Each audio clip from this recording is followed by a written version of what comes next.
Hey, good morning, everybody. This is Daniel here with Propelyo, and on today's show, we're going to be going through essentially the due diligence that you need to do on a property that you're trying to get funded. If you're trying to secure somebody else's private capital or even a hard money loan, the better prepared you are for asking for that money, the better the chances of you getting that money will be. So today, I'm going to go through every process I do when I'm trying to secure money from one of my private lenders on today's show.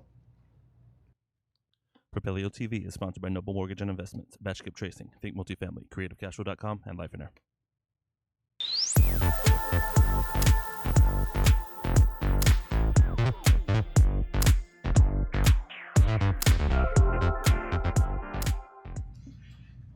What's up, everybody? So I got Royce here with me today.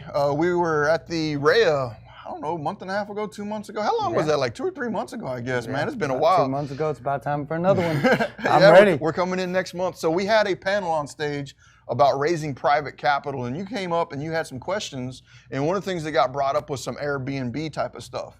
And you hit me up trying to help see if we can move some of these deals. And on my side, I'm not an Airbnb guy.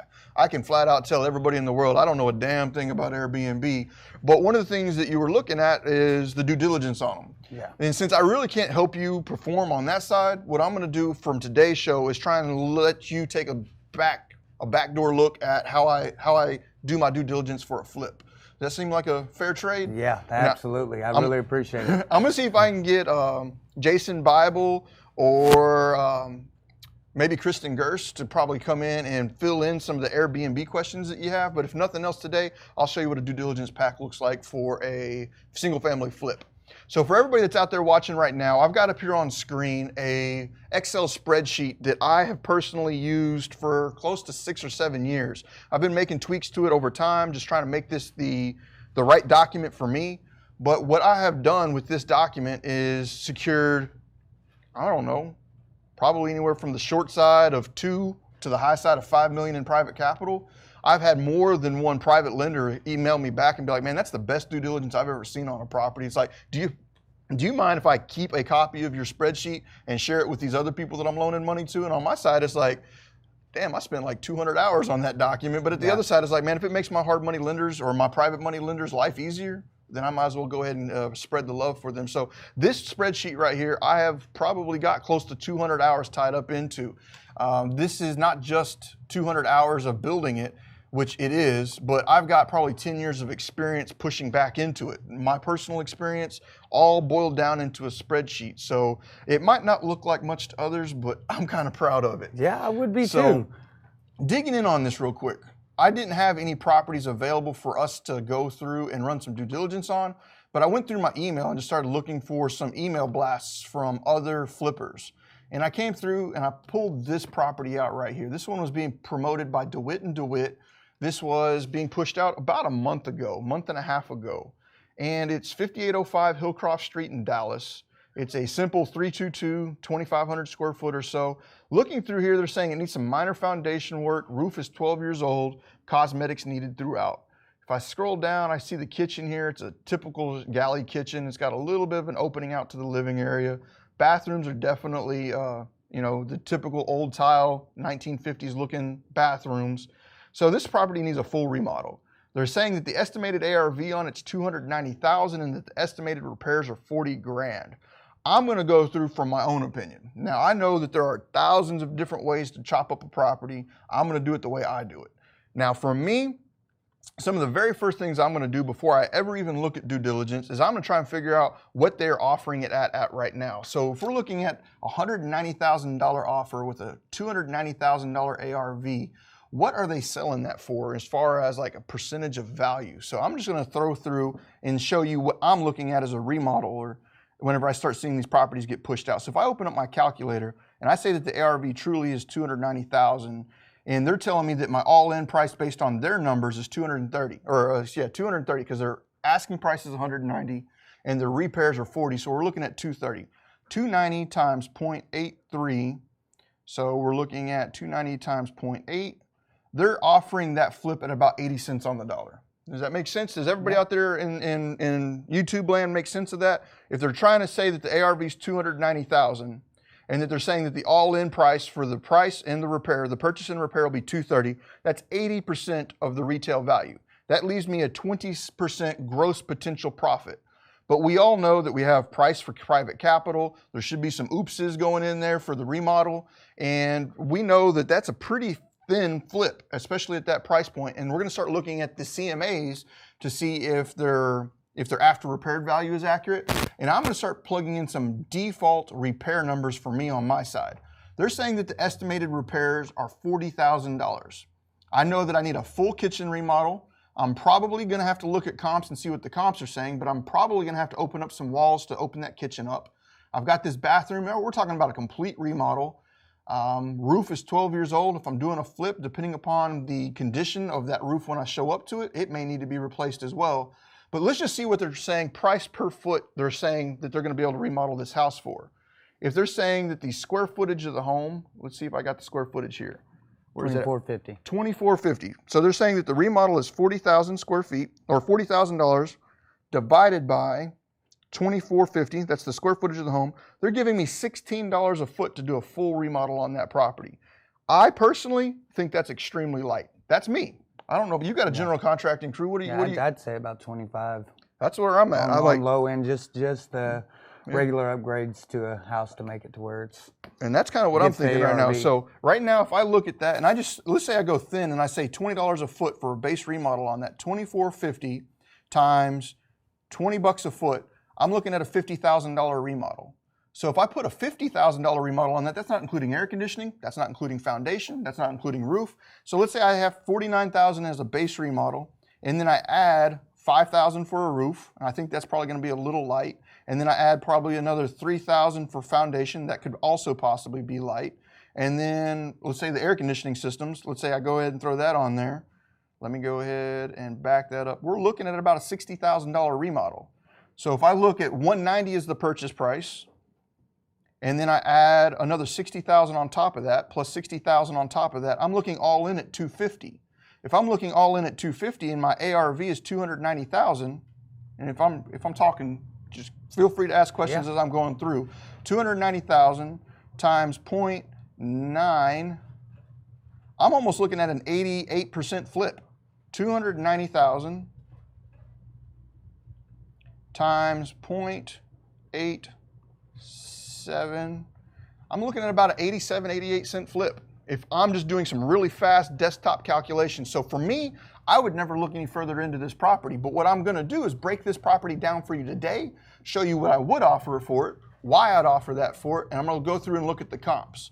So we've got 5805 Hillcroft Street right here. And for everybody that's out there watching, if you're understanding what I'm doing, I'm just doing a real fast, quick and dirty analysis to see if I even need to look any further into this property. Am I willing to flip at 90 cents? If I'm looking at private capital, disposition costs, acquisition costs, holding costs, everything else in between, that remaining 12% of potential profit gets ate up quick. If I'm looking at an average 6 to 7% in sales costs between any title fees, any agent's fees, and then I take into consideration the acquisition costs for points on capital and any holding costs for taxes, insurance, and holding costs, all of my profit just got ate up on that. So what I'm going to do now is break this down and show you what I would be offering for it. 5805 Hillcroft. If I come back over here to Propelyo real quick, and I pop in here, and I just go ahead and add a lead into the system real fast. This is Propelyo. This is one of the tools that I use quite often. One of the people that are backing this entire TV show, I go ahead and through here and click add an address, 5805, was that correct? 5805 Hillcroft Street. If you have any questions, hit me up, 5805. What's your personal preference on your sweet spot as far as your percentage of ARV? I want to make net at least 12% on the deal. That's my net, that's not gross. So like if I go through and I take into consideration holding, acquisition, and disposition, by the time the deal is said and done with, I want 12%. So if I'm doing a $20,000 property, I want to make at least 20 to 25 grand net by the time I'm done with it for it to be making sense for me, because that's my projected profit. But I have any oopses along there, I want enough padding in there that I'm not stuck holding this property or stuck in a position where I'm losing money. So the bigger the deal is, the more of a spread I'm wanting. If it's $1 million, I need to make at least 100 to 150 grand, somewhere in that range for me to even consider doing it. But to do that, I have to have enough in there for the oops. I have to have enough in there for holding and everything else in between. So 12% is where I'm looking at it from a remodel standpoint. Okay. So if I'm looking at 12% here, I just toss this into Propelyo. It looks like it's currently being owned by Wayne and Lavolia Williams. If I copy this over here, it's a 3-bed, 2-bath, 2,450 square foot home built in 1968. This looks very similar to what we're seeing over here on this. 2450 built in 68, so I know that's accurate. I copy that over, I click save. It's going to put this into my lead management system here in Propelyo. I can scan around real quickly. Looks like I'm back in the alleyway, but I can pop back out. This property is sitting right over here in the Jim Miller I-30 area, right here on Hillcroft. So looking at it, it looks like it's on an interior neighborhood. I'm not backing up on Jim Miller or anything like that. I'm not on a busy road. I'm not seeing any commercial property nearby. So I'm on an interior lot. I feel good about that. And looking in, I'm not seeing a whole lot of pools. I got a couple of them over here, 1, 2, 3. Looks like pools are kind of hit or miss as to whether or not they're in this neighborhood, about 50-50 or 70-30.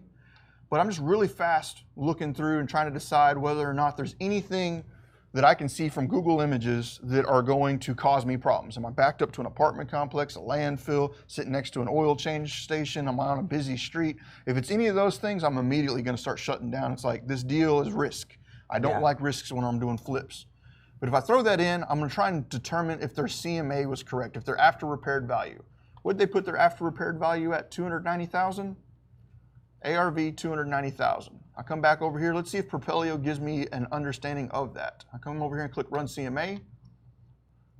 I love this website, by the way. I got signed up for it about 2 months ago, For real? and it has been a very, very good tool for me and my people that work with me to be able to write off, just shoot off, get comps, keep up with our leads, keep up with our tasks. It has everything on there that basically some administrative that we don't have to keep up with, and lets us run the CMA at the same time. Man, that's awesome. So it's been real great. We really appreciate y'all. Have you created a website yet? Yes, I have. Oh, sweet. RJGRealestateInvestments.com. Awesome, man. So, I mean, that excites me, man. I can't really, I don't know, man. It's crazy that we've actually done this. But if I pop back over here and I look at the ARV is standing for after repaired value. What's this property going to be worth whenever I cleaned all this up? I understand that you probably know a lot of this, but I've got a lot of newer people watching right now, and I want to make sure that I boil it down as much as I can for everybody out there. After repaired value. So without me doing anything other than just throwing this in here, I can see over here on the map, I've got all of these reds. Reds are sold properties, and I've got these light teal property, or these light teal pins. Those are actives. And anything that's white is withdrawn or canceled or expired. Okay. So I can see a lot of activity going on here. I'm seeing a lot of sold and I'm seeing a lot of actives. I see a lot of both. Now I'm gonna give you, how would I say that? Just my own personal, I'm not gonna say experience, but as a flipper, what I don't wanna see is going into a market and there's 700 properties available for sale, and I'm using exaggerated numbers. I've got 700 properties available for sale and none sold. That's telling me that we've got an issue with supply and demand over there. There's a ton of supply and nobody wants them. Yeah. Now the exact opposite might look somewhat good. Like I go over there and there's no properties for sale and 700 that have been sold. Yeah. Now I know that people are wanting to buy over there and there's not any inventory. Low days on market, sell it fast, less holding costs. That excites Absolutely, me. That excites me. If I'm a flipping, I don't want to see my days on market being, 200, 500, 300. If my days on market are that high and I don't have a huge spread to compensate for that, that makes me nervous. Yeah. I want to be able to know that I can get in and liquidate that property fast because I don't want the hiccups of market. Like let's say I have to hold a property for a year. Let's say I see some people that'll go in and be like, you know what, I'm gonna flip this $1 million house. Well, that $1 million house has 400 days on market on average. Well, in a year and a half's time, a lot of things can happen in the market. The market can shift, things can happen, and that's a lot of risk that I have to take on. So just looking at this right here, I'm seeing a semi-healthy mix of properties available to sold. I would like to see less properties for sale though. I am immediately looking at this in my own opinion, kind of not happy because there's a lot of houses available for sale, a lot of houses available for sale at the price point that I'm trying to hit. And all of that tells me that I've got a lot of competition on the market. So if I have a lot of competition on the market, my rehab's gonna have to be top notch. There's nothing I'm gonna be able to do to say, you know what, I'm gonna save a little bit of money here. There's no inventory over here. I can save some money and somebody will still buy it. What I'm just looking at here, and I haven't done anything really, all I've done is just pop this open, is that I've got a lot of competition and I need to look through that competition real quick and see what level of remodel that they have done. And then my remodel will have to match and or exceed that for me to decrease my days on market. Instead of using the $100 fan, go for the 200. Yeah. Same with the plumbing fixtures. Same. Yeah. Make moving yours, walls, make tiles, yours more selections. desirable. And if I don't do that, I could see my days on market go from an anticipated, I'm just throwing numbers out there, I think my days on market are going to be 20. And then I find out that everybody else is selling theirs because they put more money into theirs than mine, and mine is just sitting there. You never want that to happen as a remodeler. So if I've got this much competition in the market, I need to make sure that my property is going to look just as good, if not better than theirs. So I'm going to really fast just look at some of these actives. I got one over here for $279,000. I'm going to click on it. Outside pictures are kind of small. It looks like it's been updated, but it looks like it was done to an older style. The 12 by 12 tile. Yeah, the 12 by 12 tile with the older, the beige colors. We're getting a lot more into trendier looks. We're looking at a more of a traditional remodel. We've still got the wainscoting back there with some of the trim work. Chair railing. Yep. That kitchen still looks like the original cabinets. So we didn't have a whole lot done to this one. This one is just basically what I'm gonna call like a fluff and puff, just a simple lipstick on it. Yeah, they just threw some lipstick on it. They cleaned it up. They didn't really remodel it. They just kind of painted it and made sure it looked clean and then walked away from it. So that one right there, days on market 39. It's active, 2,022 square foot. So it's quite a bit smaller than our subject property. It's about 400 square foot smaller. Similar beds and baths, but we're sitting here looking at it. It's 40 days on market, and they're trying to get 280,000 for it. They may not. I don't really know. But now I got an idea of what some of my competition is going to look like. And do I feel like I can do a better remodel than that? Most definitely. Oh, yeah. That one's not really decked out. So let's take a look and see They're what going to else is going spend on. their money in holding costs instead of spending it and making the house nicer for the end buyer. I would rather spend the money making the house nicer for the end buyer than spend it in holding costs all day long. I would much rather over remodel all day and get rid of it, Get it bought than right under off the remodel market. it and have to hold it and remodel it again to get it sold. Yeah. I've done it before. It hurts. All right, I pop this open. All right, from the outside of the home, let's take a quick thumb through. Description on it, 3 beds, 2.5 baths, a little bit newer in age, built in 65, 34 days on market. Thumbing through, once again, very traditional looking remodel. We've got carpet in the living area. See, this is, I'm assuming, what would have been the dining room. We've got a pool table in here for the stage. We got carpet in the living room. We still have a brick fireplace. It looks like they just came in there, cleaned it up, but didn't really remodel it. I want to see the kitchen and baths. Those are the 2 areas where you can lose money real fast. And when I say lose money, a remodel on a kitchen can quickly go from an estimated 10 grand to a 20 grand with just changing your appliances. So I want to see what they've done in here. Looks like they've got painted original cabinets. They may have replaced the doors on the uppers. Those may be new cabinets. I'm not going to pretend like I know. It just, they chose an older style. We still have that very cheap ceramic 12 by 12 tile on the ground. Right now, thumbing through, I've got an updated appliance set, but it's still not really a high-end appliance set. This just looks like some bottom of the line GE. All right, nothing special about that property, and they're still trying to get 280 for it. We're going to take just a moment. If you're watching this and you like what you're seeing, like, comment, subscribe, drop your questions below. We'll try and always segue to that towards the end so we can get them answered. We're going to come right back after this short commercial break, and I'm going to go through the solds, determine the ARV, and then come through and put all of that into a due diligence package for funding and show you what I would be offering on this property. So if you would, give us about 45 seconds for a commercial break, and we'll be right back. The Propelyo Academy, an all-in-one education resource for training in wholesales, subject to wraps, short sales, flips, rentals, BRRRR, property management, and more. Go to propelyo.com/academy to get your scholarship today.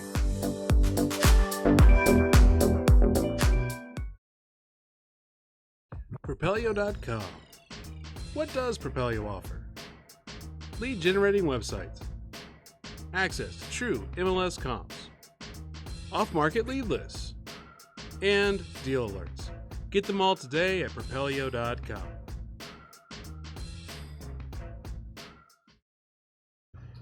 All right, so we're back. What I'm going to do to expedite this process, because this does take a bit of time, I am going to go through in real time exactly what I'm going to be doing.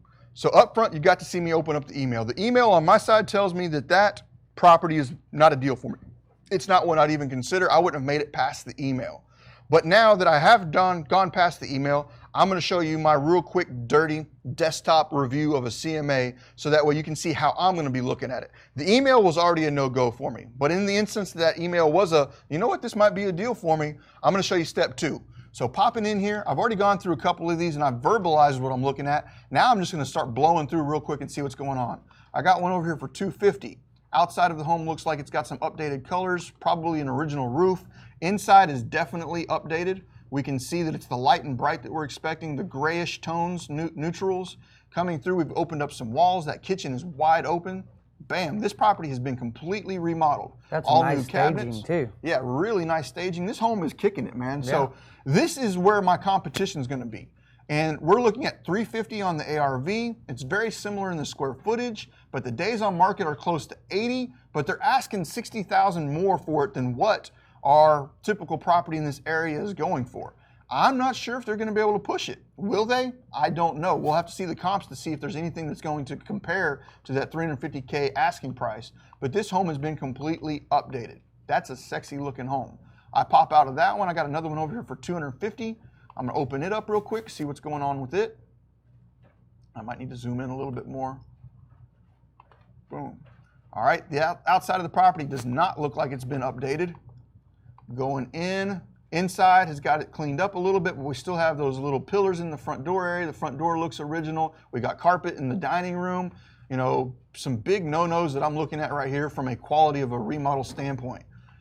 You know, the kitchen, not updated. We still got a white ceiling fan that hasn't even been dusted. Come on, man. Look at that. Come on, people. Look at that. It's all over there. Let me give you some advice. If you're going to go through and you're going to replace all the flooring and you're going to put carpet in, you're going to do all that, at least dust your ceiling fans. I'd change it personally, but if not, at least have the cleaning crew dust it.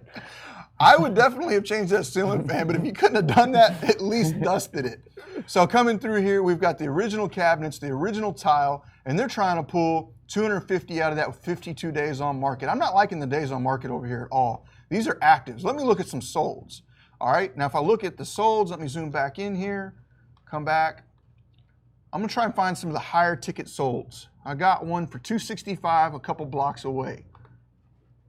$265, and that place looks clean. 173 days on market. 173 days on market. They did go with white appliances. White's kind of becoming trendy again, but those don't look like trendy white appliances. Those look like cheap white appliances. Coming through, the outside looks nice. They've done some new windows. I can see the new windows. Got a little bit of landscaping going on. Some other things I'm just going to nitpick since you're seeing what I'm doing from the background.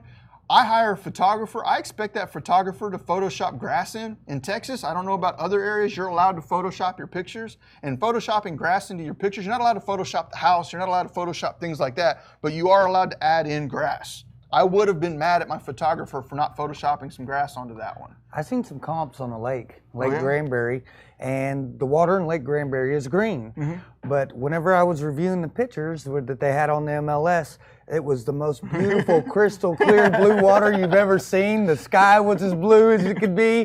The clouds were white. It looked amazing. The house looked the same, but I get what you're saying on Photoshop and everything to make it look nice and using a professional photographer. You should. It'd make a big difference if you're looking at a brochure that's does. a flyer piece of paper versus a marketing flyer that's beautiful and has color and laminated and glossy. It's a clear point. Yeah. I mean, yeah, absolutely. If your real estate agent is going through your house taking photos with their iPhone, I would be considering hiring a new real estate agent. I want professional pictures with my stuff. Almost every purchase is going to start on the internet. The homeowner is going to be the buyer is going to be going around on Zillow, Trulia, Redfin, and they're going to be searching for properties to purchase. And if those pictures look like something they want to own, they're going to go tour it. But if they got some iPhone picture here, they're not going to be as excited about it. I'm just my personal boom. It's updated. It's inside of this house is clean. And they're asking $265 for it. They're originally asking $279 for it. They're down to $265, and it's got almost 6 months on market. You know, I don't like the days on market over here, and I kind of mentioned that when I first popped this open. I've got a lot of inventory, but I also have a lot of solds. I got another one up here for $290. Okay, the outside of that house has definitely been updated. We've got the bricks been painted, the front door's been replaced. I can't tell if it's got new windows in it from here. Yep, it's got new windows in it from what I can tell. Boom. Pop into the house, updated. Looking good. Open and clean. They got a jukebox in there for the staging. All right, if I want to deck my property out, this one's got 20 days on market. That excites me. I do have one that's got 20 days on market. They listed it for $298 and they sold for $290 with 2,300 square foot. So that ARV of $290 may be feasible. I'm going to go ahead and give this a thumbs up, and I'm going to include that in my remodel price. Not my remodel price, but my ARV. Thumbs up means I'm going to include it in it. Thumbs down means I'm not going to include it in it. But on this one, I'm going to go ahead and include it, and I'm going to start going through all of these and just start new windows. 1 day on market. 1 day on market, listed for $260, sold for $260. Inside has been cleaned up but not remodeled.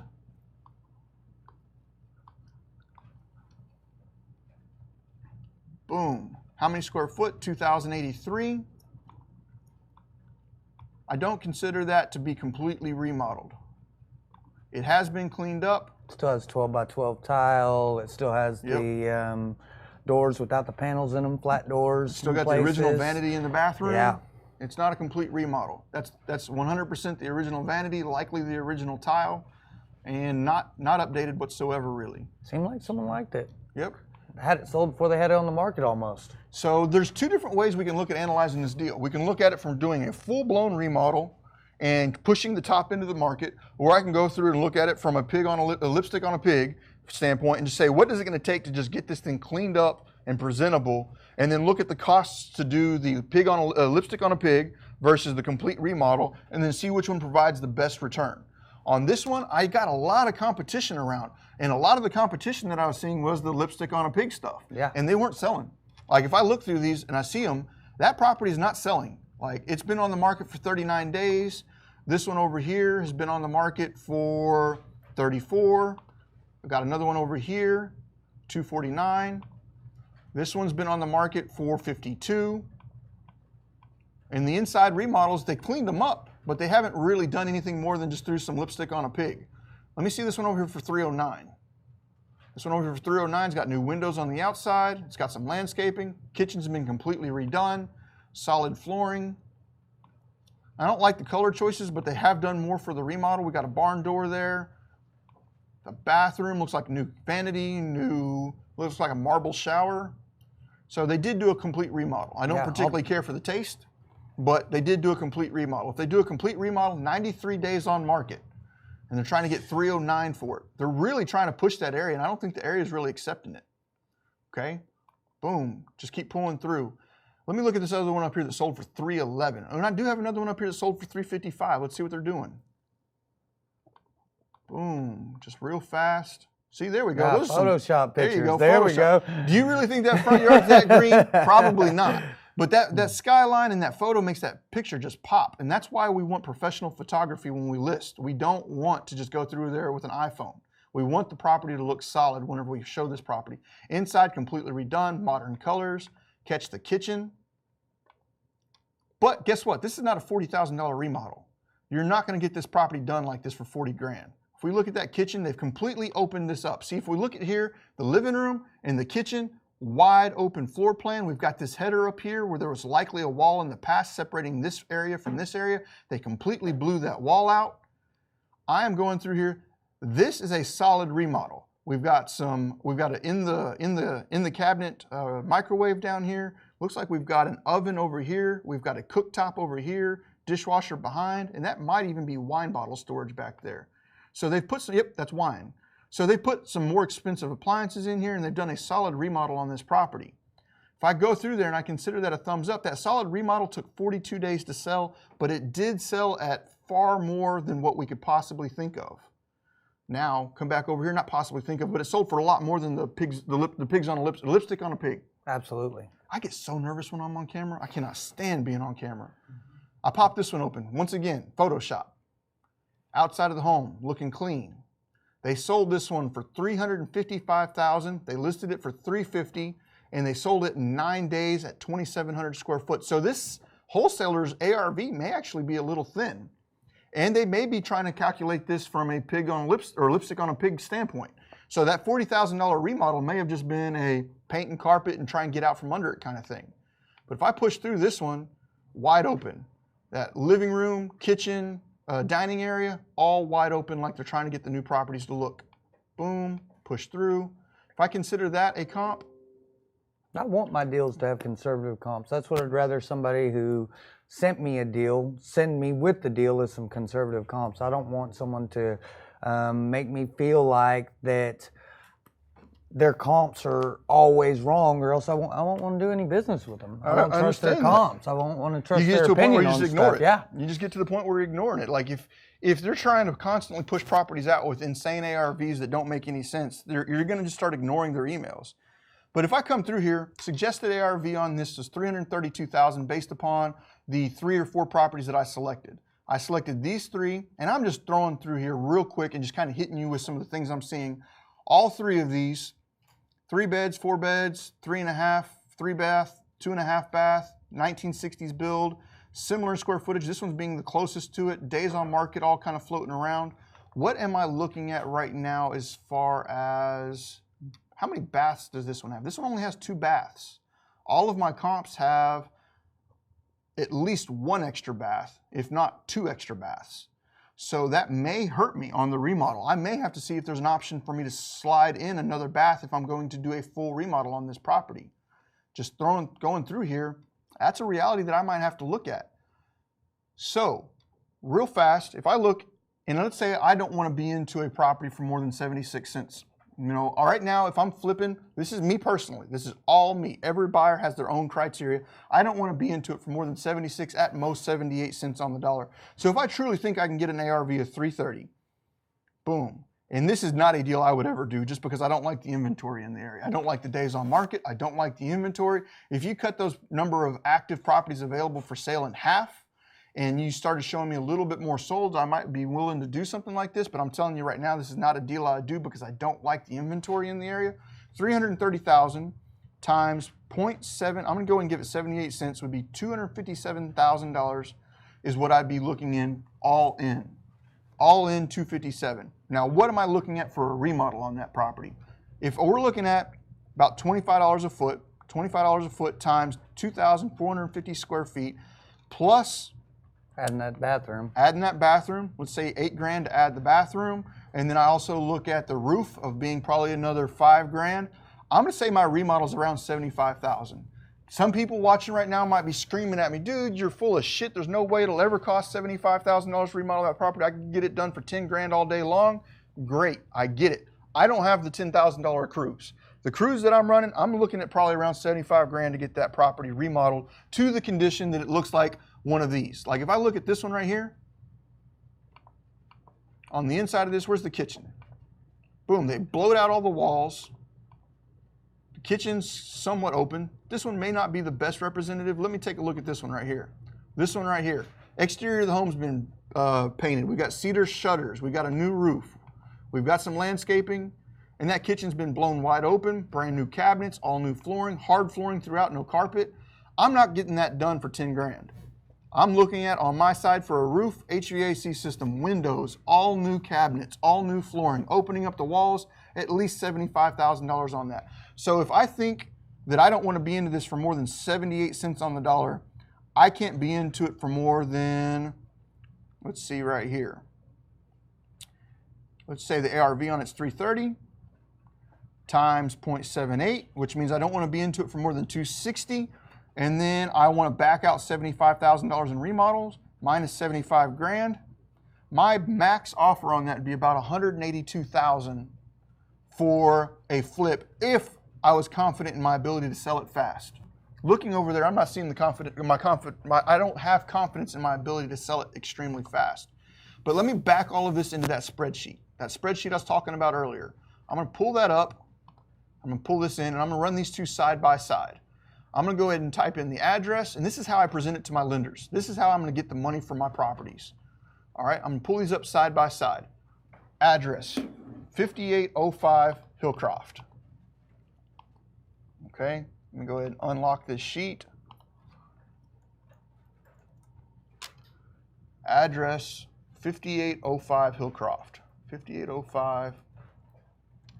If you guys are loving all this, y'all should definitely go and drop some comments I love Propelyo. Way to go, Propelyo. It matters a lot to Propelyo and other live events and people that are putting out content. It really helps them in getting their content shown from the algorithm. It truly does, man. So much. Thank you for reminding me to do that, because I don't ever remember to do that. Okay, we come back in through here. How much was the wholesaler asking for that? 190. 190 is what they're asking for it. I'm going to offer on my side, I'd probably want to be in, let's say, at 175. If I believed that I could sell it for 330 and 330 fast. I don't think I can on this one. Tax value, I'd have to pull that up. I'm not going to go through there and do that right now. I'm just going to say the tax value right now is, let's just say, 250,000. I would actually go through and figure this out if I was doing it. And the square footage was 2450. Year built was 1968. And the map grid, I always throw that on there, but I'm not going to look up the map on it right now. So that's some information I'm looking for right now. I think the ARV on it was going to be about 330, or the sales price on it, I was going to look at about 330 with about 75,000 in repair costs. Okay. Now, I've got all that plugged in. All right. How long do I think it's going to take to knock out that remodel and sell it? That remodel is pretty heavy. You being a general contractor, what do you think you'd be able to get that pulled in and out of for? 45, 60 days. 45 to 60 days. All right, so, and then I've got at least a month on the market, because I was looking at these higher end remodels over there selling in about 30 days. So if I'm looking at a month on the market plus a month to close, and I've got a 60-day remodel, I'm looking at a bare minimum of 4 months to hold it. And I'm going to go ahead and call it 5, just for any Be weeks conservative. factors. So I'm going to go ahead and put a 5-month holding time on that. There are no HOAs over there that I know of. I'm not going to say there is or there isn't. I'm going to have to pay for insurance on that as a builder's risk policy. And let's just say the builder's risk policy cost me a flat $1,200. If I look at the builder's risk costing me a flat $1,200, and I've also got holding costs of, let's say, $125 a month for utilities. That's probably a little light on my utility costs, but I've got that thrown in there. All of this information I'm tossing in real fast, and I'm going to break this down as we get going. Loan one amount. How much do I think I'm going to be able to get a private money loan for on that property? Well, I know that all in, I'm going to be in, if I get it for that 180-ish mark, 175 mark, I'm going to be all in for about 260 grand. And just for the simplicity of things, I'm not going to go through this and try and calculate what loans I'll be able to get and everything else. Yeah. But if I think I can get a 100% loan, I'll just go ahead and put this in here for 265,000 as my first position loan. If my lenders are going to charge me 2 points and 12%, and they're going to give me a 6-month loan on that property, looks like right now my origination points are going to be $5,300, and my monthly holding costs are $2,650 a month just to carry the note. This is important for everybody that's out there wholesaling right now. Like, if you're trying to get this off to a remodeler, and I don't think that's where wholesaling's at right now. If you're trying to wholesale heavily, remodelers really aren't going to be your best buyers. They're going to be properties that are obviously good fits for a remodeler. They're not going to be good for a landlord, iBuyer, or hedge fund. But most of your volume is going to move towards landlords and stuff like that, because we need a pretty good discount to remodel. To do a remodel and make it come off clean, we need a solid discount. And a chunk of that comes through the private capital costs. I'm looking at 5 months at $2,600 a month. I'm spending almost $15,000 just in holding costs. Okay? I'm looking at purchase costs, HOA resale certificates. I don't have any of those. Let's say I have to do a survey at $350. An appraisal. Let's say I do have to pay for an appraisal. I have to pay $300 for an appraisal. And let's say there is an assignment fee on this one, but I'm not calculating into that because I'm just going to throw that into my total purchase price. All of that just to purchase the home, I'm looking at around $7,700 just to buy it. And then if I look at the holding costs of 5 months, I'm looking at another 15 grand in insurance, utilities, and loan payments. So just between the loan payments and the purchase costs, I'm looking at $22,000 right off the top. And that's why I start saying whenever people are like, you know what, I've got a deal, I'm going to push it out at 150. It's worth 200 all fixed up, and then I need 10,000 in repairs. We've got a 40K spread there. Absolutely. Well, that 40K spread gets ate up real fast, and I'm not going to do a thin deal like that. I'm just not. Okay? Now, there are other people that'll say, you know what, I'll take that thin deal, and I'll make $10,000 off that property, but I'll make it up in volume. Instead of doing one, I'll do 100 of those this year at $10,000 in profit a pop. That's great. But if the market shifts while you're holding on to 18 of those, and now all of a sudden you're stuck with 18 properties you can't sell, that's what happened to a lot of the bigger flippers in 2007, 8, and 9. Is they went into that mindset of, you know what, the market's competitive, all I am is a flipper, all I'm gonna do is flip, and they started taking on massive volumes of properties at very low margins, and guess what happened to them when the market corrected while they were holding a ton of properties? Most of them went bankrupt. You'll hear thousands of stories, I say thousands, at the very least tens, if not even hundreds, of people that are saying, yeah, I was sitting on a lot of property in 2008 and 9, I couldn't do anything with it, and I ended up going bankrupt because of it. So be careful with that. Okay, I got a couple pictures popping, or a couple questions popping up over here. Do you want me to grab these right now or keep on going and moving through? All right, I'm gonna keep moving through until I see those continue pushing through. All right, so now that you've got all of this in there, that's some of the basic information that I already know.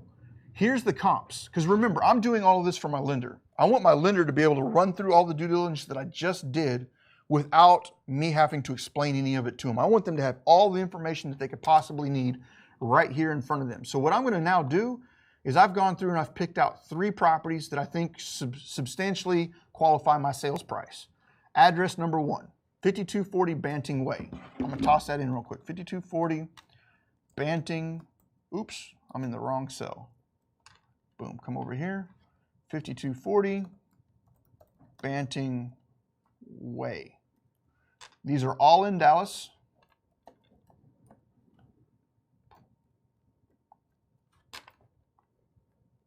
How many beds and baths does Banting Way have? 5240 Banting Way has 4312.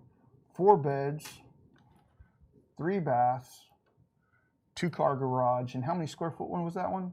2707. 2707, what year built? 1966. Boom, I'm gonna throw all this into a spreadsheet. This gets kind of boring. 5319. 53, oops.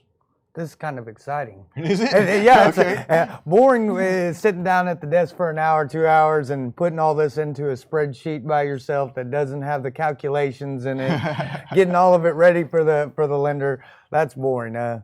Putting it into a spreadsheet, man, and just shooting it right off to them, having something that you can shoot right to them, and so that you can get your approval, makes it official. And I could only imagine how much time this saves you.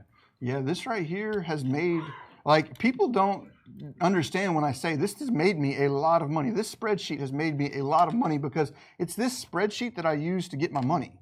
And if money is willing, if I've got people that are willing to give me money, can I attribute all of that to my due diligence? But what I can attribute it to is they grew confidence in me because of the way I handled and presented my deal to them. Absolutely. If I present my deal to them in such a way that it makes sense, they're like, man, this guy has put a lot of effort into making sure that he's looked through all of these different scenarios.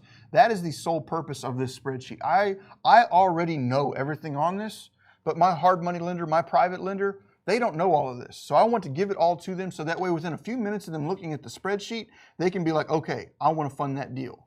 This last one was a 3-2-1, 3 beds, 2.1, and yes, I forgot to add the half baths on the other one, so don't crucify me for it. I'm just running through real fast trying to show you how I pull all this together. 2308 on the square footage, and the year built is going to be 1967. All right, asking prices for all 3 of these. The first one was $355, 1, 2, 3. The second one was $311,500. And the last one was $294,550. All right, days on market. This is where I always like to look. As a flipper, days on market means a lot to me. 9, 42, and 20. 9, 42, and 20. And what was the sales price on those 3? That was $355. Oops, excuse me. This one was $350, listed for $350, and sold. Oops. And sold for $355. So it sold for over list. That was exciting to see. The other one was listed for $319. They actually had to take a concession on that one. $319,800, and it sold for $311,500. Okay, and the very last one listed for $298,900, I accidentally input these into the wrong areas, and it sold for $294.51. All right. Now I would go through in here and add all the sold dates. I guess I could probably go ahead and do that for everybody. 0515 of 18. What year was that? 5240. All of these sold in 19. All right. You know what? I'm going to ignore the sold dates right now just because of speed and time. We're getting a little long on time. All right, so really fast, I can see that the average bedroom is about 3. It's looking at about 3 baths on average, so I am short a bath. I'm going to have to include that into my retail. I've got the square footage, average, year, all of that pulled out. What I would then do is I'd come over here and find out if the seller paid any concessions, input that over here, and then I would put in some private notes over here. Like over here on the side, I'd say complete remodel with open floor concept and blank, blank, blank, new cabinets. You know, I would put notes in here so my lender could see them. I'd come down to the next one, complete remodel, etc. And then I'd come down to the next one. I'd say semi remodel with dated colors and fixture selections. So I'd go through and I'd make all those notes for them. Then what I'm going to do is I'm going to come back over here and I'm going to take a screenshot of this. Alt, print screen, and then I'm going to come back over to my spreadsheet. I'll come back over here. I'm going to scroll down. And do you see how I've got this spreadsheet right here with all of the information written down on it? The address, the year built, and then the subject property. I made this in such a way that my lender can very quickly see, okay, there's the subject property, there's the comps that he's talking about, and there's the basic details of each one. What I'm going to do, though, is change the picture. Boom. I add this one on. I'm just going to throw that up there. And I would then take all of the details that I put on that previous picture and put them onto this one. I would eliminate all the non-solds, all the actives. I'd eliminate all those and then just sold them the sold properties that I have currently selected. So that way they can see all of that.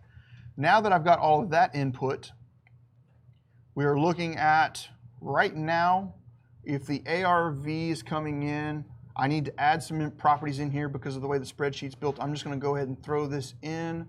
I'm just going to go ahead and say that this was I'm just doing this strictly for you to see something real fast. I'm going to put in 2 more properties because I always try and find 5, and I don't know why that's doing that. Maybe I turned the num lock on. Oh, man. 2,400, and I'm going to say it sold for 300. I'm just doing this strictly for speed because I don't have the time to do this.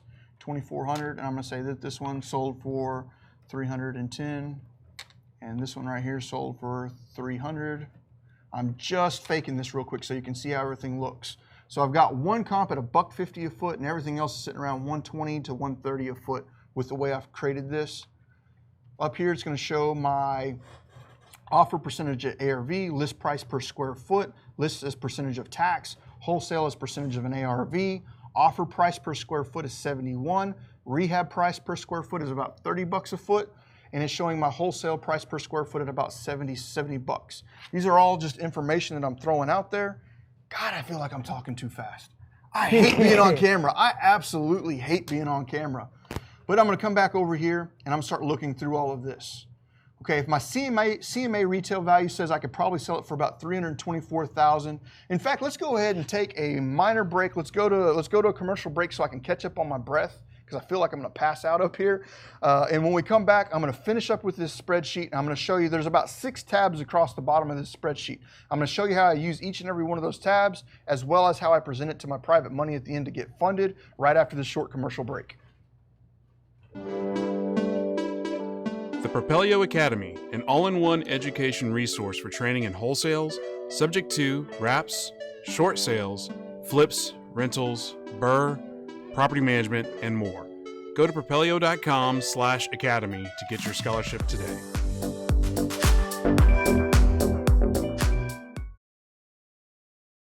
Propelyo.com. What does Propelyo offer?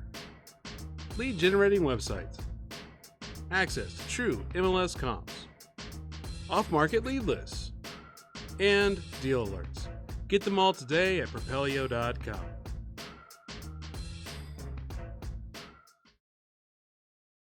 Oh man.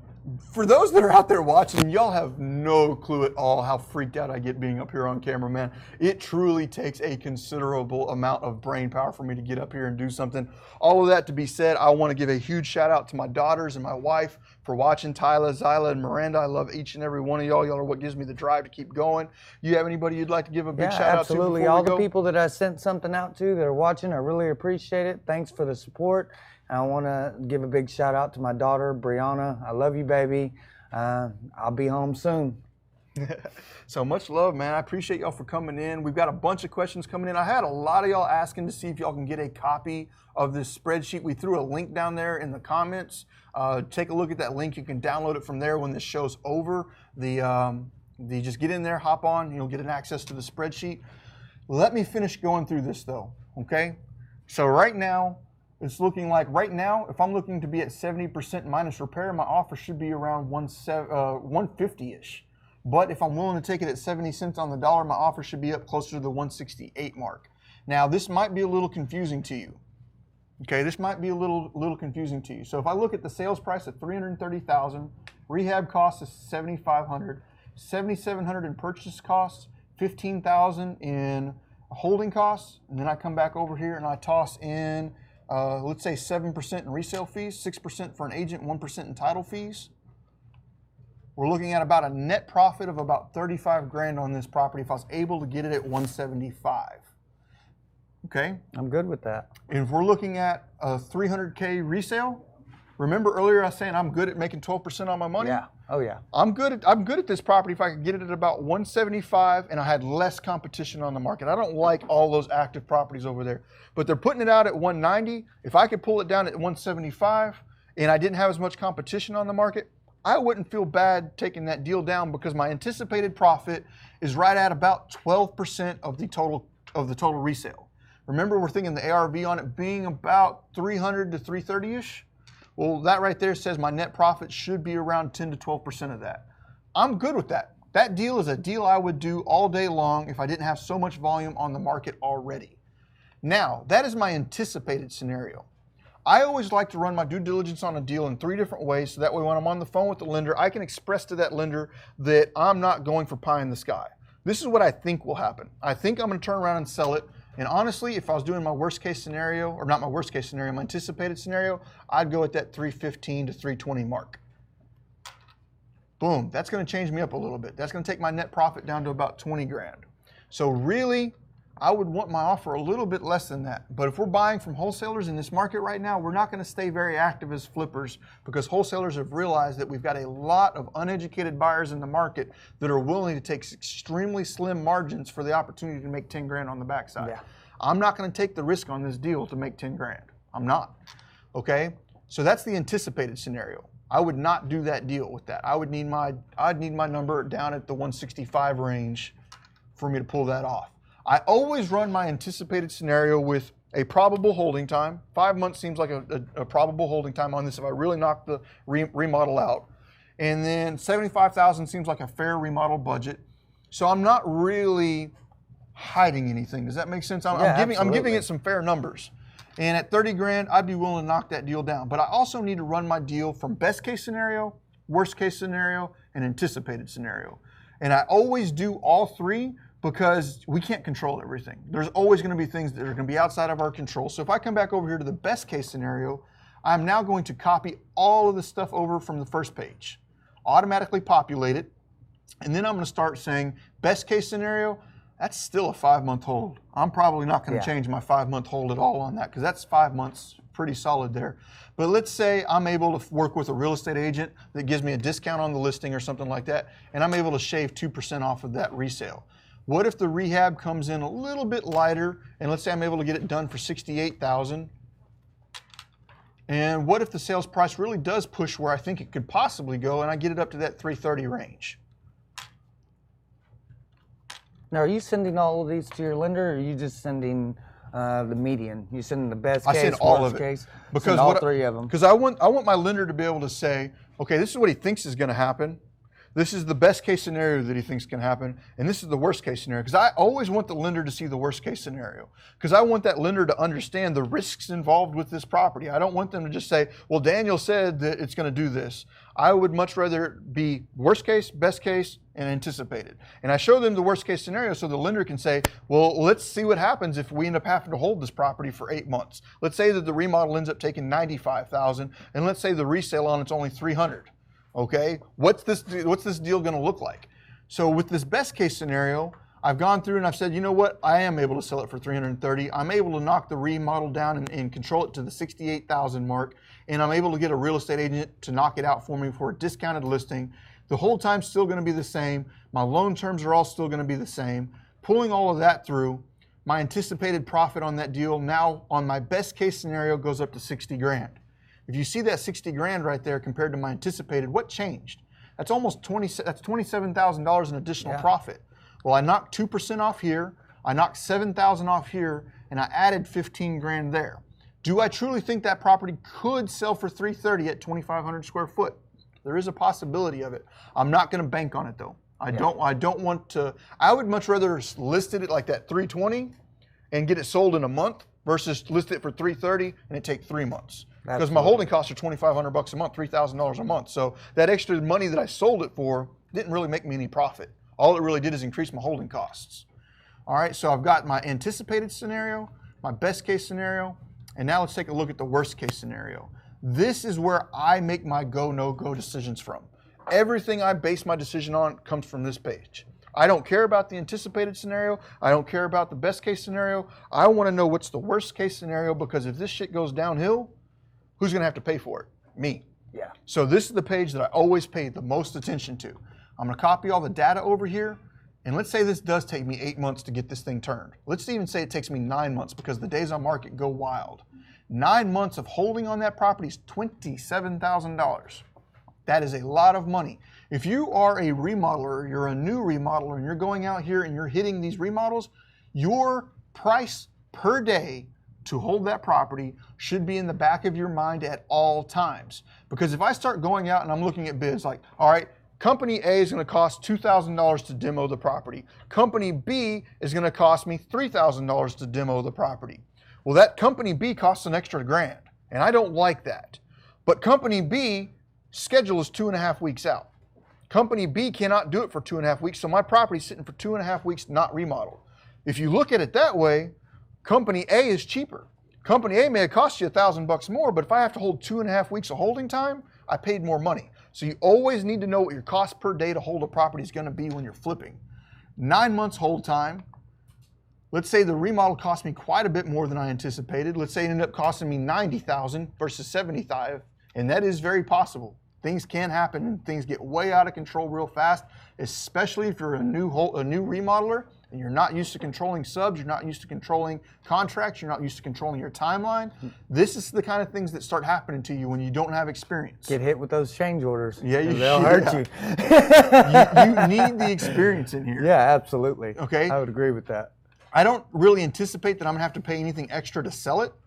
I got $90,000 in the hold, and let's say I am still only able, if I put that much money into it, you know, I should probably be able to get $315,000 for it. But let's say the days on market are now scaring people because they see that the property's been listed for, 4 months, and now everybody's like, you know what?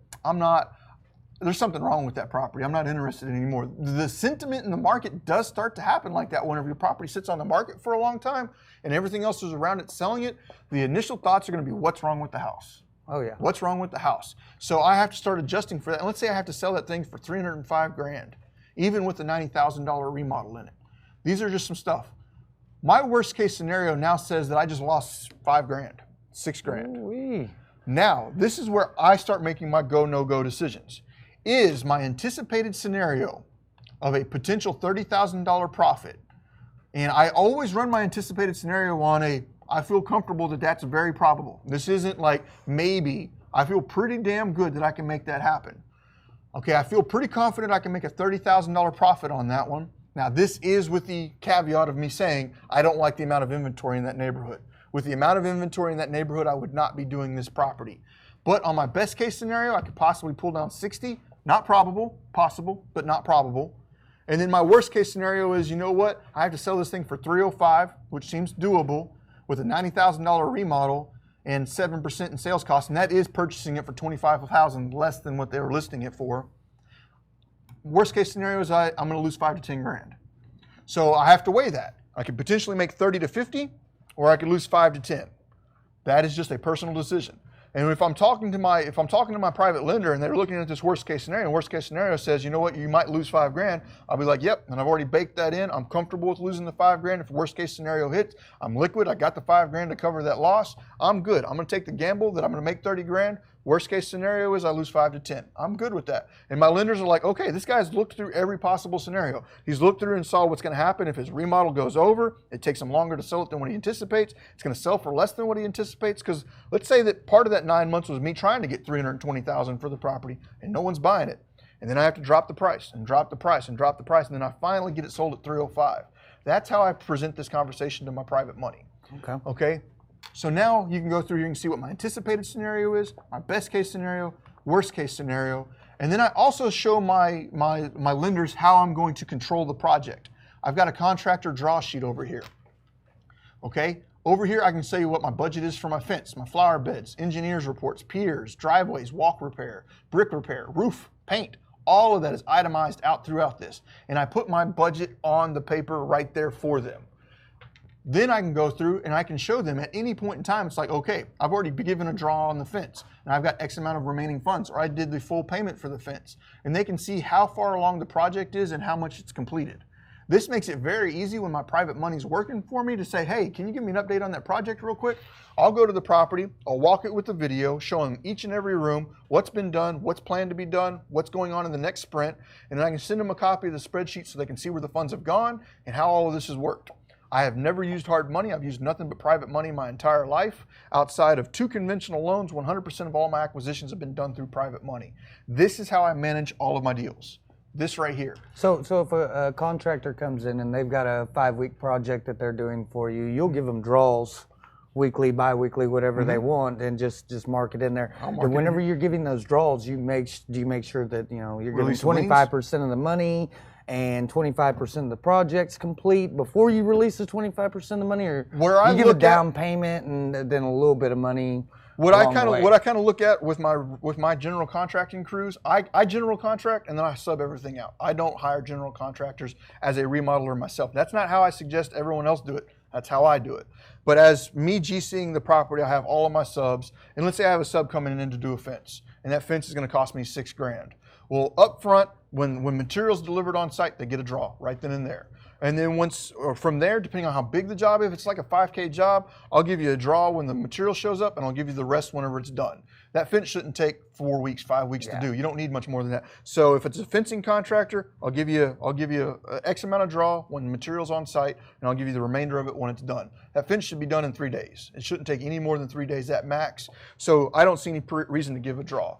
But like, let's say I'm doing a much bigger project with somebody. Let's say they're doing all of the sheetrock repair, they're doing the general work of removing the walls, shoring that up, doing the taping, and doing all of that. That's probably going to be a 3 to 4 week project for them at the very least. So on them, what I'll do is I'll do an upfront draw when material hits the site, and then I'll do weekly draws from that point forward based upon what I perceive to be completion of the project. You're 20% done, here's a 20% draw. You know what, I told you this week, if you wanted to get, you're telling me you want 5 grand. Well, if you want 5 grand this week, I want this, this, and this done. If you don't get that done, you're not going to get the full draw. And that's how I work it with people, because what I've found with contractors, subcontractors, is that they will try and get the high ticket items done first so they can get the biggest amount of the draw. And then all the little details that are the pain in the ass to get people to do, they stop showing up for. And because they've already got another job and I'm not important anymore. And if they lose the job, no biggie. So I always try to leave that carrot at the end of, you're not getting paid for the pool project until you're done. And some contractors won't work with me like that. I can respect that. If you're working with me, I require it. I'll pay every Friday, I pay on time, but I'm not going to play the hunting you down game of get this job done. Yeah. Okay, so I go through, I got the contractor draw sheet, I've got the rehab checklist where I kind of go through and just go through a line by line of what we're going to do. And then I got the estimator up front. Now this needs to be updated, so do not use this as your final numbers. This needs to be updated. Like a water heater pan to install, I'm looking at about $100. Kitchen sink, $175. Faucet, disposal, bathtub, tile tub surround. All of this is going to need to be updated to whatever you think you can get your projects done for. Interior painting at $1.60 a square foot. Interior door painting, you know, blah, blah, blah, blah, blah. I can go through and completely build this out. And what you'll say is like, you know what? It's going to cost me 15 bucks a fence or 15 bucks a foot for fence, and I need 325 linear feet of fence. That fence is going to cost me 4,875 bucks. Before you can count on this spreadsheet though, you need to verify that you can get a fence for 15 bucks a foot. Okay? But what that's going to automatically do is come back over here into the contractor draw sheet. And do you see how that goes in there? Filled itself in. So it automatically fills itself in. And let's say draw number one, I give that person $2,000 for materials on site. Well, now I've got $2,875 left in that budget. And this is how I manage my remodels. This is exactly how I do it. So there's the estimator that I use. That's all based upon the square footage of the property. And then I come down here and I kind of go through and make some variances for the condition of the property in the area. Like a $100,000 house in DFW is not going to get the same remodel as a $400,000 house in DFW. Not. So I make some variances in my remodel budgets for higher end fixtures and stuff like that. But you will absolutely have to update this sheet to today's prices as well as what you think you're going to be able to do. All right, so the last piece before we move on and start answering some questions, if we do have time for questions, is how do I get a private lender to fund me with this? So what I've been doing is I've been going around to REIAs for most of my life as a real estate investor. And through going to REIAs, I start having conversations like this. And I'll just be having a conversation with you. You'll ask me questions. And within 5 minutes of this conversation happening, boom, people start standing around because they're going to hear information. They're going to hear words that they're wanting to consume. And before long, I've got a crowd of people around listening to what I'm having to say. As a general contractor, that happens to me. They say, "Oh, you're a general contractor for 15 years. Yeah, we want to talk to you," and they'll crowd That's how you around. build your network. Yeah. Okay. Where I have found that worked for me is I'm not good at going up to a random person. Hey, hi, how you doing? My name's Daniel. What I am good at though is when someone starts asking me questions, I can answer them. And as I start answering them, the crowd forms. And once the crowd forms, not every time, but a lot of the time, one of the people in that crowd has money. And one of the people in that crowd is looking to place that money as a lender with somebody that they feel is competent to do the job and be diligent with their money. I will have one of those people that are crowded around me walk up towards the end and be like, "Hey man, can I hit you up? Maybe we go for a coffee or something. I've got a little bit of money sitting on the sidelines and I'm looking to place that. Would you be interested in talking with me about how we could work together on that?" That is how I have secured all of my private money. People are looking for like that easy button of just go out and hit this button. All of a sudden private money's there waiting for you.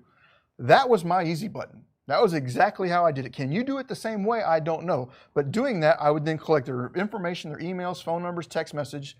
Then what I do, now I text everybody. What I used to do is I used to take this sheet and then I would write out an email and it would essentially say, "I have this property available for funding. Here is the quick breakdown of it.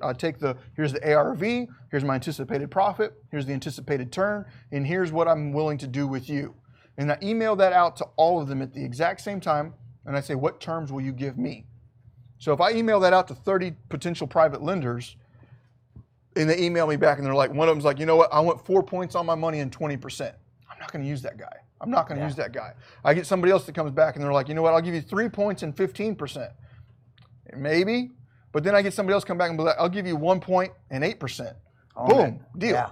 Got that one. I got it funded up. What you find is that when you blast this out 4, 5, 6 times over a short period of time, and these lenders are coming back to you with their terms, they're eventually going to email you back and be like, "What's going on, man? Like, I'm not really getting anything out of you." And like, "Well, I've got a lot of lenders working with me right now, and right now the going rate is around 1 point and 8%. And if you're comfortable at moving to 1 point and 8%, I could probably start placing more of your money. But right now you want 5 points and 20%. I can't pay that right now. I've got too much cheap capital. If you reconsider your terms, I might be able to place some of your money." And then my private money starts coming back and they're being like, "Well, you know what, maybe I can do that," or "You know what, I'm not going to do any deals with you." I'm okay with that. But that's how I start getting my lenders to start coming down on their prices, because once they realize that they're trying to place money and it's not getting placed, they start becoming a little bit more amicable with their terms. I don't want to pay 5 and 20. Oh yeah. Okay, so I email that out, and then when they respond back, I explain to them the general terms of the property. I get them to look over the spreadsheet. I show them how I'm going to secure their money, deeds of trust, promissory notes, etc. And that's exactly how I go through and fund my properties. I use that spreadsheet. It takes me about an hour to build it out. And then once I email it out to my lenders, typically within a half hour, I've got 4 or 5 people raising their hands to say, "I'll give you the money." So all of your lenders that you've had have pretty much came up in the crowd around you and offered you their money, so to speak. You've never had to advertise it or say, hey, do you have anything that you'd like placed? I've never had to do anything like that, and I'm not going to say that what I do is what you're going to have to do or anybody else is going to have to do, but the way I secured 100% of all of my funds is just showing up to Reyes and talking about my business. And through talking about my business, the people that are around me while I'm talking become comfortable with me. And you'll have the most random person, like one of my biggest lenders drove like a 1990 Toyota Camry with 300,000 miles on it, dressed very casually, nothing fancy about him, but he was worth about $24 million, okay? He gave me tons of money. I had another guy, like he was on around the 9-figure net worth area. Like he would show up in an F-150 and he'd dress a little nicer, you know, he'd have some nicer pants on and like a Robert Graham shirt. But like for him to stroke a $1 million check, it was just like, boom, not a problem at all. But he's sitting there at the REA. Why? Because he's got a lot of money sitting on the sidelines that he's wanting to place, and he's looking for somebody in that REA that he feels confident in placing that money in. Well, without me even asking the dude, he hears me talking. He's like, that guy knows this business. Maybe I should have a conversation with him. He'll have that conversation with me. I've got access to more money. I've got access to more money. By the time I was doing that for 2 to 3 years, I had already had so much private capital on the sidelines available to me that I was no longer worried about, will I get the money for my next deal? I, on average, within 24 hours can get any deal I want funded. I don't care what the size is. So it makes me happy, but that's an investment, A, into my knowledge, and then B, into my time, because my time was used to go out to those REAs to create those connections that allowed me to bring that private capital to the table. So when we did that last month's group where we had the panel of raising private capital, that is one of the biggest things that I mentioned was just go to REAs and run my mouth. We've been doing it. Yep. We've been doing it. Your network is your net worth. If you don't have a big network, your money's going to be less than it should have been, than it could have been. It really does. And then you've got a lot of, so on your side, you may not have as much real estate experience. I do or do not know, but you've got a ton of general contracting experience, which is very valuable. Like if I'm standing there and be like, yeah, I've been remodeling for 15 years. I've already remodeled X number of houses. I've done 4 or 5 flips. What I would do if I don't have a lot of experience, and I'm not saying you do or you do not, is I would create a lender prospectus booklet where I go through and highlight any deals I have done. So I know that you've done Armando Montalongo's course, you've done some flips with some partners. I would go through and break all of those down. Here was the acquisition date. Here's how much was funded. Here's the remodel. Here's what it looked like before. Here's what it looked like after. You build all of that out, and then I would include into that any debt that you had. I would include the deed of trust that was used on the property. I would include the promissory note that was included on the property. Because what I'm going to do if I'm sitting down with a lender is I'm going to say, here's the deal that was done. And here, a lender is going to want to know that you know what you're doing, and you can show them, okay, this is what it looked like before, this is what it looked like after, here was the HUD when I purchased it, here's the HUD when I sold it, here was my profit. That's all good to the lender, but now the lender is going to want to know how much money did the lender make. So I'd also put on the very front of that a very simple spreadsheet that says, this is what the lender funded, this is how long the lender's money was out on a deal, and here's how much money they made. Because how's the lender going to decide whether or not they do the deal? How much money is they going to make? This lender made 9% on his money in 3 days, or not 3 days, 3 months. This lender made 14% on their money in 2.5 months. So I start generating the deals like that, so that way they can see, okay, if I do this, I could have made 14%. If I did that, I could have done 9%. If I do this, and I build that prospectus out so I can just hand it off to them, and yet again, it comes across as I am a professional, I know my business, and I'm doing everything I can to be safe with their money. That's all I do. I've done a couple flips. I've done quite a few project management for other business partners and real estate and some other oddball real estate transactions. So let's go dig all that stuff out of the file cabinet, put it together, and as we're going along, I guess, document it as that in that order so it's ready for the lenders. Just keep on advanced.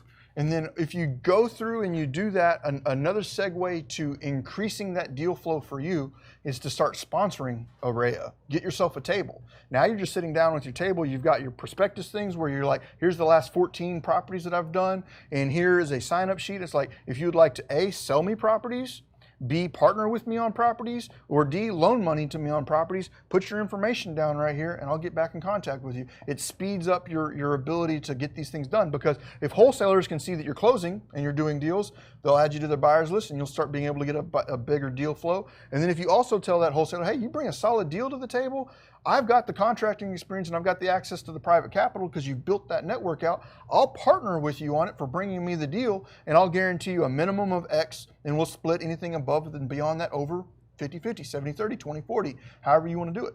Awesome. So that's how I would go through and pull everything off. So right now, if y'all have any final thoughts, anything you'd like to add in on this, anything you'd like to say? I do have one question. It really isn't.